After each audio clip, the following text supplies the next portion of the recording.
Yo creo que el patriarcado,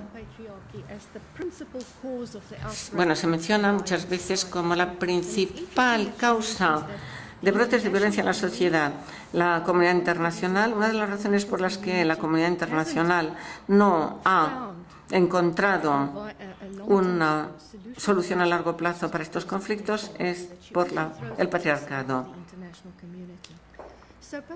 que se presenta ante los ojos de la comunidad internacional. El patriarcado se presenta con muchas caras. No es solamente el patriarcado a nivel local y de los señores de la guerra, etcétera. Es también el patriarcado de los constructores internacionales de la paz. Eso también hay que tenerlo en cuenta y probablemente es la forma más peligrosa porque es sutil, está oculta bajo capas de benevolencia y a menudo no lo percibimos, no nos damos cuenta.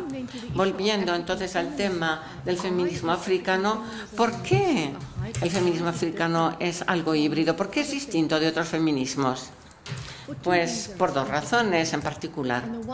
Por una parte, y a las feministas africanas no les gustaría oír lo que voy a decir, porque se basa en la Carta Africana de los Derechos Humanos de los Pueblos. El elemento de la comunidad, la familia, sigue siendo muy importante en esa carta. No se trata de algo individualista o feminista, no. En el feminismo africano vemos también que hay otras identidades que también son importantes. No se trata de género únicamente, se trata también de la intersección entre distintas agendas. Las mujeres pues tienen causas en común con sus relaciones, son sumamente patriarcales. No se trata solamente de raza, clase y agenda. Entonces, si me lo permiten, y a lo mejor me juzgan como arrogante, quisiera sugerir que a veces, muy a menudo hablamos de contexto, pero hablamos de esto de una manera, digamos, muy poco concreta, muy vaga. Creo que nadie hoy en día diría que el contexto no importa, no.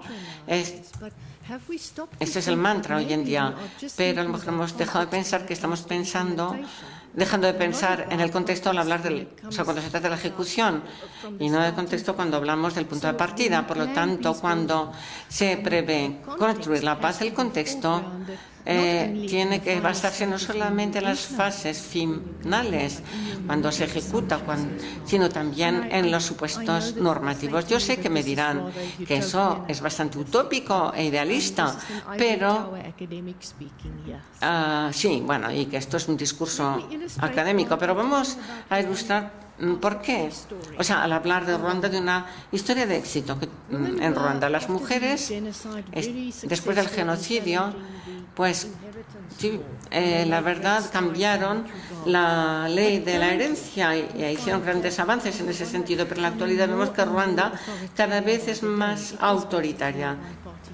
Se trata de un Estado de un solo partido en la actualidad y por lo tanto es muy difícil para las mujeres en Ruanda cuestionar la violencia sexual. Es demasiado peligroso simplemente, de manera que tienen que dejarlo de lado, aparcarlo. No es que haya sido una decisión oficial, pero sí práctica, el trabajar en temas como, por ejemplo, la viudedad. Que son temas blandos, por así decirlo. El genocidio, la ideología del genocidio, ha prohibido a la comunidad hablar de diferencias étnicas, aunque la etnicidad sigue estando viva en la mente de los ciudadanos. Sí, en nombre de la construcción de la nación, dejas de explorar las diferencias entre raza, clase y otras formas de identidad, pues entonces será sumamente difícil identificar causas de discriminación y no podemos tratar con ese tema y abordarlo. En el proyecto, bueno, en el proyecto feminista, alrededor del mismo gira todo esto. Y hay muchas mujeres en el Parlamento de Ruanda. Parece superficialmente que es un éxito, pero encontramos diferencias de identidad y que son temas. Y cuando se estudian, entonces sí que vemos fisuras. Como resultado de esto, vemos también que a medida que se estudia la etnicidad, surgen otros problemas, como por ejemplo las divisiones por causa de idiomas, etcétera. Ahora ya no hay 2 lenguas oficiales, sino 4. Aunque no soy experta, diré que aparece un nuevo discurso racial, está surgiendo. Y tenemos pues la dicotomía entre lo semita y lo árabe. Entonces, si no hacemos frente a esas raíces, la violencia volverá a surgir y sostendrá el conflicto que causó, sostendrá las causas que causaron el primer conflicto. Local, esta mañana se ha dicho, y quisiera explicarlo en términos de temas de género. Sabemos que lo local no siempre es benigno, sobre todo cuando se trata de temas de género de mujeres, pero al mismo tiempo también tenemos que recordarnos que lo local no es una combinación simplista de lo antiguo y lo nuevo, o de lo tradicional y lo moderno, sino que es una construcción social que constituye casi una tercera identidad de la que podríamos hablar. Y yo creo que la crítica contra los organismos de desarrollo y constructores de la paz en cuanto a cómo tratan a los locales está también bien documentado. En el caso del feminismo, los estudiosos a menudo dicen que quieren fomentar la apropiación de las mujeres a nivel local, pero en la práctica a menudo terminan con una desconexión entre las agendas y las necesidades de las mujeres locales. También hay una tendencia a omitir o a olvidar algunas malas prácticas locales. Por ejemplo, kettle brushing en Kenia. Uno de mis estudiantes está trabajando. Por supuesto que hay que ser muy críticos acerca del hecho de que se ha convertido en una industria. Eso se ha convertido en una industria, en una corriente principal, pero que al final no se hace caso, sino que está presente pero se ignora.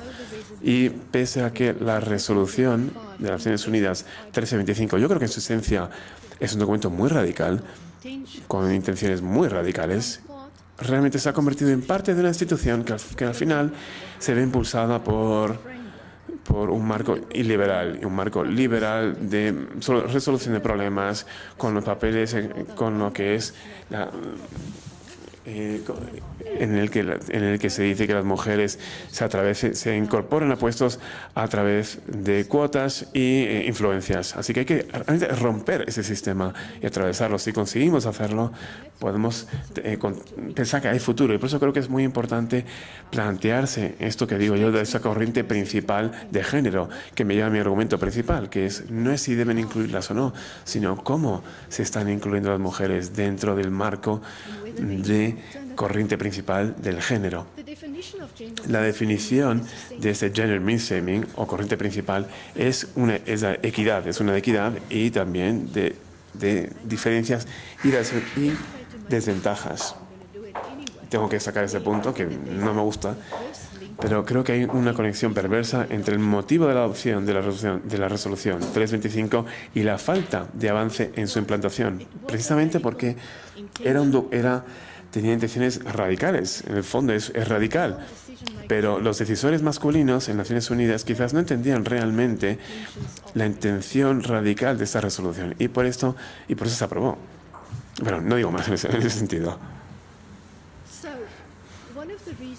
Bien, por tanto, uno de los motivos por el cual la corriente principal de género se ve como una trampa o una forma de violencia, incluso si le damos la vuelta, es porque dentro del marco de la construcción de paz hemos de ser muy críticos con el proceso liberal en el corriente principal de género. Es donde se va sobre el terreno a ver qué falta, qué carencias hay en cuanto a representación femenina, y rápidamente asesoramos estrategias para solucionar ese problema. Pero lamentablemente esas estrategias no siempre son capaces de medir el impacto. Y medir quiere decirlo en el sistema cualitativo, para ver qué impacto o qué incidencia tienen esas políticas. Y quizás también tenemos que plantearnos e interrogar o analizar qué queremos decir como género, cómo se define dentro del contexto de corriente principal de género. Es evidente, por supuesto. Por supuesto que el género y las mujeres no es lo mismo.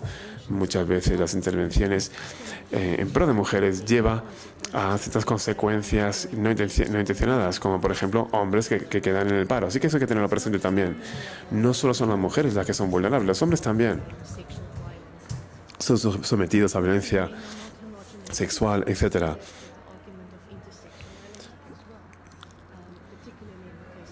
También en el caso de las mujeres y las distintas y múltiples identidades. Pero lo que quiero destacar es que la corriente principal de género no quiere decir que los hombres y las mujeres hay que tratarles igual.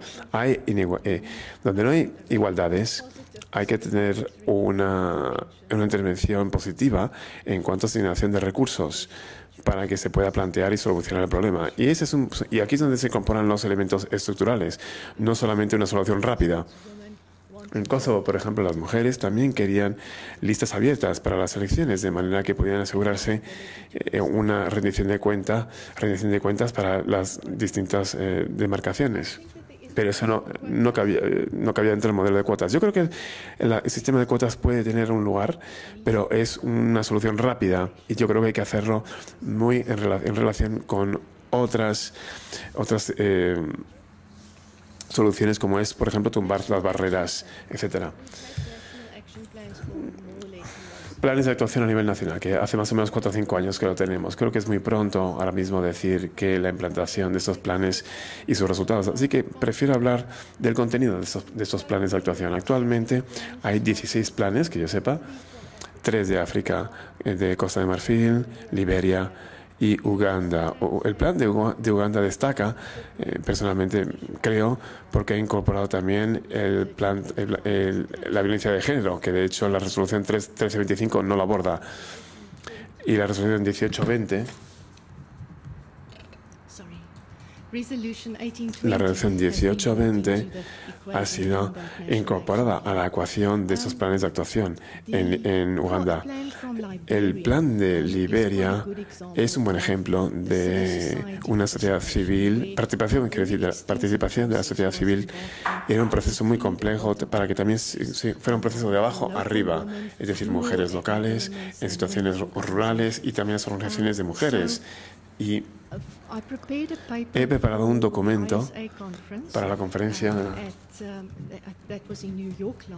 de la ISA en Nueva York sobre planes nacionales de actuación. Y ahí abordaba el idioma que se utilizaba de cara al género en estos planes. No si se implantaban o no, sino el idioma que se utilizaba en esos planes. Y si vemos el idioma de género que se empleaba, ya se detectaba, se podían llegar a conclusiones, se podía concluir sobre el potencial que tenían para su éxito o fracaso.